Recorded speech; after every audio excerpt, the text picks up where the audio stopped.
தேவனுக்கே மகிமை உண்டாவதாக. ஒரு நிமிட தியானம். எழுந்திரு, பாடையை விட்டு எழுந்திரு. இயேசு கிறிஸ்து பாடையை தொட்டார். வாலிபனே எழுந்திரு என்றார். வாலிபன் எழுந்தான். கர்த்தருக்குள் அருமையானவர்களே, இயேசு தொட்டாலும் சுகம். நாம் இயேசுவை தொட்டாலும் சுகம். இயேசு தொட்டால் உயிர்ப்பு. கர்த்தருக்குள் அருமையானவர்களே, பாரத்திலிருந்து எழுந்திரு. கர்த்தர் மேல் உன் பாரத்தை வைத்து விடு. அவர் உன்னை ஆதரிப்பார். நீதிமானை ஒருபோது தள்ளாட ஓட்டார்.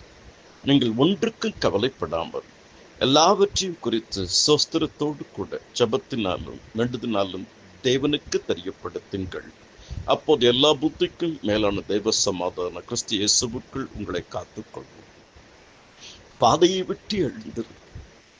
பர்த்திமேயு குருடனுக்கு சொல்லப்பட்டது, இயேசு வருகிறார், பாதையை விட்டு எழுந்திரு, அவன் தாவீதின் குமாரனே எனக்கு இறங்கும் என்று. இயேசு நின்று அவனுக்கு பார்வையை கொடுத்து அவன் வாழ்க்கையின் பாதையை மாற்றி போட்டார்.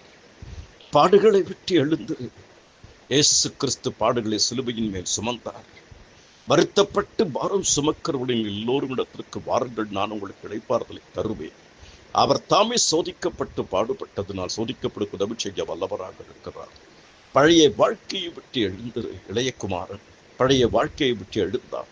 நான் பரத்துக்கு விரோதமாக உமக்கு விரோதமாக பாவம் செய்தேன் என்று கர்த்தர் அவனை ஒரு புது மனுஷனாக, ஒரு புதிய வாழ்வாக, ஒரு நல் வாழ்வையும் பலமான வாழ்வையும் கொடுத்தார். தேவ கிருபை உங்களை ஆள்வதாக. பாவத்தை விட்டு எழுந்திரு. பாரத்தை விட்டு எழுந்திரு. பாடுகளை விட்டு எழுந்திரு. பாதையை விட்டு எழுந்திரு. பழைய வாழ்க்கையை விட்டு எழுந்திரு. கர்த்தர் நம்மை பிரகாசிப்பிக்கிற தேவனாக இருக்கிறார். எழும்பி பிரகாசி, உன் ஒளி வந்தது, கர்த்தருடைய மகிமை உன்மேல் உதித்தது.